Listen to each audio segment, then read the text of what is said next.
তার শুরুতে আবহাওয়ার খবরে নজর রাখবো। আন্ধ্রা ও ওড়িশা উপকূলে নিম্নচাপের অবস্থান, তার প্রভাবে রাতভর বৃষ্টি। আজও রাজ্য জুড়ে ভারী বৃষ্টির পূর্বাভাস। এদিকে বৃষ্টির জেরে নেমেছে তাপমাত্রা, তবে দিনভর বৃষ্টি চলবে কলকাতায়।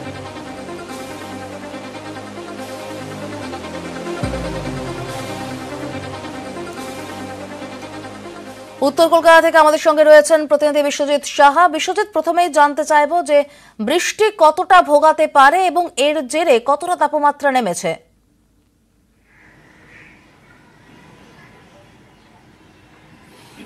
দেখো, গতকাল থেকে আমরা দেখছি যে বৃষ্টি চলছে, নাগাড়ে বৃষ্টি চলছে, অর্থাৎ নিম্নচাপের জের যে অন্ধ্রপ্রদেশ এবং ওড়িশা উপকূলে যে নিম্নচাপ হয়েছে তার প্রভাব কিন্তু ছত্তিশগড় পর্যন্ত বিস্তৃত। আর এই নিম্নচাপের জেরে কিন্তু বৃষ্টি চলছে, এই বৃষ্টি চলবে এবং এই বৃষ্টি আপাতত আগামীকালও বিক্ষিপ্ত বৃষ্টি হবে। আজকে যে বৃষ্টি চলছে এই বৃষ্টি কিন্তু ভারী বৃষ্টি হতে পারে। উত্তরবঙ্গের ক্ষেত্রে বৃষ্টি বাড়বে এবং উত্তরবঙ্গের মালদা এবং দিনাজপুর এবং কোচবিহার ও আলিপুরদুয়ারে অতি ভারী বৃষ্টিও হতে পারে। ভারী বৃষ্টি হবে দক্ষিণবঙ্গের আরও বেশ কিছু জেলায়, অর্থাৎ নদিয়া, মুর্শিদাবাদ, বীরভূম, এখানেও কিন্তু বৃষ্টি চলবে। কলকাতায় দফায় দফায় বৃষ্টি চলবে, দু এক পশলা মাঝারি বৃষ্টিও হতে পারে। তবে কালকে থেকে অবস্থার উন্নতি হবে এবং রবিবার কালী পুজোর দিন, দীপাবলির দিন রোদ ঝলমলে আবহাওয়া থাকবে, এমনটাই জানাচ্ছে আলিপুর আবহাওয়া দপ্তর।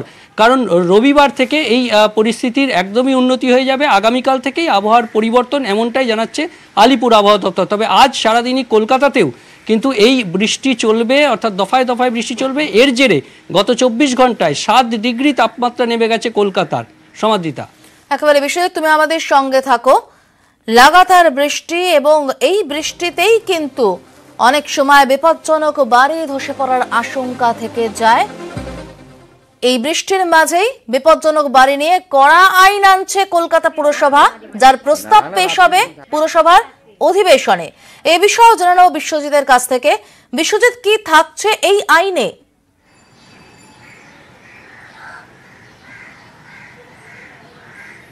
আজকেই কলকাতা পুরসভার মাসিক অধিবেশন রয়েছে। এর আগে যে মেয়র কাউন্সিলের যে বৈঠক, সেই বৈঠকে পাশ হয়েছে কলকাতা পুরসভা একটি কড়া আইন আনতে চলেছে। তোমাকে দেখাবো, আমরা এখন রয়েছি কলকাতা পুরসভার 14 নম্বর ওয়ার্ডে, 13 নম্বর ওয়ার্ড, কলকাতা পুরসভার 13 নম্বর ওয়ার্ড তেলেঙ্গা বাগান। এখানে একটি জীর্ণ বাড়িটিতে একদম বটগাছ হয়ে গেছে। এই বাড়িটি জীর্ণ বাড়ি, এই জীর্ণ বাড়ি নিয়ে কিন্তু পুরসভা কড়া আইন আনতে চলেছে। এবং এই জীর্ণ বাড়িতে যাচ্ছেন, দীর্ঘদিন ধরে বাস করছেন এবং তারা কতটা। আমরা বিশ্বজিতের সঙ্গে যোগাযোগের চেষ্টা করব। আপনাদের জানিয়ে রাখতে চাইবো যে বিপজ্জনক বাড়ি দেখতে পাচ্ছেন, এটা তেলেঙ্গা বাগানের বাড়ি। উত্তর কলকাতার এরকম অনেক বাড়ি রয়েছে যেগুলির অবস্থা যথেষ্ট খারাপ এবং এই বাড়িগুলি এই ধরনের টানা বৃষ্টিতে ভেঙে পড়ার আশঙ্কা থেকে যায়। যদিও নিম্নচাপের বৃষ্টি, কিন্তু বর্ষাকালে সেটা আরও খারাপ অবস্থা হতে পারে। সে কারণে কড়া আইন আনছে কলকাতা পুরসভা। কর্পোরেশনকে জমা দেওয়ার জন্যে মানে ওরা এসেছিল, এখন ওরা কি করেছে সেটা আমরা বলে না আমরা জমা দিয়েছি, কিন্তু তার তো কোনো মানে কারিকার্য তো আমরা দেখতে পাচ্ছি না। কতটা আতঙ্কে থাকেন এই বৃষ্টি? দিনে রাতে আমরা খুব আতঙ্ক থাকি, ঘুম চলে যায় যে কখন কি ভেঙে পড়বে সেই আশঙ্কায় আমরা আছি। একদমই, অর্থাৎ কড়া আইন কলকাতা পুরসভা আনতে চলেছে, কিন্তু যারা এই জীর্ণ বাড়ির পাশে থাকেন তারা কিন্তু বেশ আতঙ্কে রয়েছেন। সমাদৃতা, একেবারে ধন্যবাদ বিশ্বজিৎ। যে আইন আনতে চলেছে কলকাতা পুরসভা, জীর্ণবাড়ির সংস্কার না করলে জেলে জরিমানা 50,000 থেকে 1 লক্ষ টাকা জরিমানা হতে পারে, অভিযুক্তের 5 বছর পর্যন্ত জেলও হতে পারে। 1980 সালে পুরো আইনে বদলের প্রস্তাব। এদিকে বৃষ্টির মধ্যে যখন কলকাতা পুরসভা এই সিদ্ধান্ত নিচ্ছে, তখন বৃষ্টির দিকে একবার নজর রাখা যাক। সকাল থেকে টানা বৃষ্টি চলছে, দেখতে পাচ্ছেন সিউড়ির ছবি। সকাল থেকে টানা বৃষ্টি সিউড়িতে। আন্ধ্রা ওড়িশা উপকূলের নিম্নচাপের জেরেই এই বৃষ্টি। পুজো উদ্যোক্তারা যথেষ্ট সমস্যার মধ্যে পড়েছেন।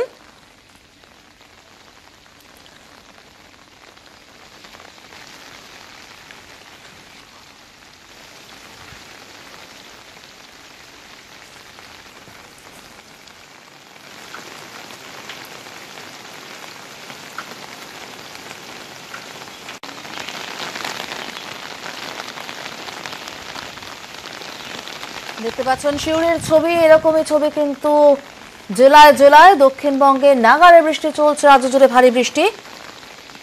আমাদের সঙ্গে রয়েছেন আমাদের দুই প্রতিনিধি। সিউড়ি থেকে রয়েছেন প্রতিনিধি সুপ্রতিম দাস এবং বারুইপুর থেকে রয়েছেন প্রতিনিধি অর্পণ মণ্ডল। প্রথমে চলে যাব সিউড়িতে সুপ্রতিমের কাছে। সুপ্রতিম, কি ছবি উঠে আসছে? বৃষ্টির জেরে কতটা ভোগান্তির মুখে সাধারণ মানুষ?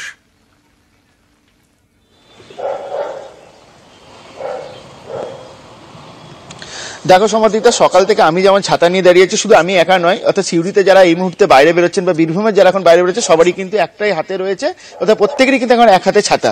তার কারণ হচ্ছে যে গত পরশু থেকে যেভাবে রাত থেকে বৃষ্টি শুরু হয়েছে, সেই বৃষ্টিতে কিন্তু নাজেহাল শহরবাসী থেকে জেলাবাসী। অর্থাৎ দেখতেই পাচ্ছ যে ছবি আমরা দেখাচ্ছি, বিভিন্ন পুজো উদ্যোক্তা, অর্থাৎ কাল আজ বাদে আর একদিন পর তারপরেই কিন্তু বিভিন্ন জায়গায় আগামীকালই হয়তো কালী পুজোর উদ্বোধন হওয়ার কথা ছিল বিভিন্ন মণ্ডপের, কিন্তু সেইগুলো এখন সম্পূর্ণ জলের জন্য ক্ষতিগ্রস্ত। এখন অবধি তারা কাজ কোনো কিছু করতে পারেনি, অনেকেই বসে আছে শুধুমাত্র বৃষ্টি থামার অপেক্ষায়। একটা অনেকের যেটা আশার আলো অনেকেই শুনতে পাচ্ছে যে শনিবার থেকে হয়তো আবহাওয়া অনেকটা পরিষ্কার হবে, তার জেরে কিন্তু হয়তো তখন বৃষ্টি থামলে তারা কাজ শুরু করতে পারবে। কিন্তু এখন যে অবস্থা চলছে, আজকে সকাল থেকেও যেভাবে বৃষ্টি চলছে, গতকালও বৃষ্টি চলেছে, ঠিক একই রকম ভাবে এক নাগারে বৃষ্টি চলেছে এবং তার জেরে কিন্তু রাস্তার বিভিন্ন জায়গায় জল দাঁড়িয়েছে এবং এই যে বৃষ্টি, এর বৃষ্টিতে কিন্তু জনজীবন একদম পুরোপুরি বিপর্যস্ত গোটা বীরভূম জেলা জুড়ে। সমাদৃতা, একেবারেই তুমি আমাদের সঙ্গে থাকো। আমাদের সঙ্গে রয়েছে বারুইপুর থেকে অর্পণও। অর্পণ, বারুইপুরেও কি একই রকম ভোগান্তির ছবি? একদম সমাদৃতা, গত পরশু থেকে বৃষ্টি শুরু হয়েছে দক্ষিণ চব্বিশ পরগনা জেলা জুড়ে, যার মধ্যে উপকূলবর্তী এলাকা যেগুলো রয়েছে, যার মধ্যে সুন্দরবন, কাকদ্বীপ, পাথর এবং গঙ্গাসাগর পর্যন্ত, সেখানে কিন্তু বৃষ্টির পরিমাণ যথেষ্ট এবং গতকাল থেকে রাত্রির পর থেকে কিন্তু বৃষ্টির পরিমাণটা অনেকটাই বেড়েছে। তুমি জানবে যে আর কয়েকদিন পরেই কালী পুজো, সেই কালী পুজোর প্যান্ডেলের যে প্রস্তুতি সেটা কিন্তু বিষ বা জলে, কারণ বেশ কিছু পুজো প্যান্ডেল তারা কিন্তু মাঠে তাদের পুজো প্যান্ডেলগুলো করে, যে কারণে বৃষ্টির কারণে কিন্তু সেখানে জল জমে গেছে। সকাল থেকেও কিন্তু বৃষ্টির পরিমাণটা একই ছিল, যদিও এই সময় কিছুটা হলেও বৃষ্টির পরিমাণ কমেছে।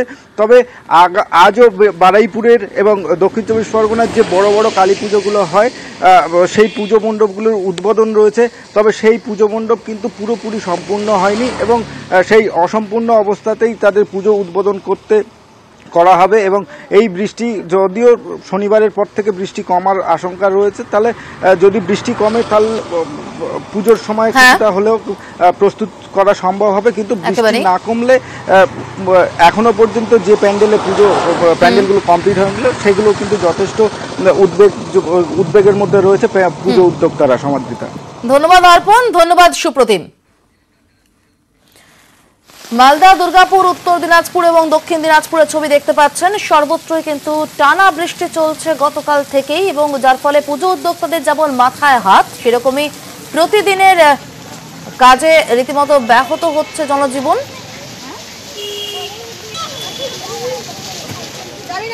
দোকানপাট খোলেনি বেশ কিছু জায়গায়, রাস্তাঘাটও ফাঁকা।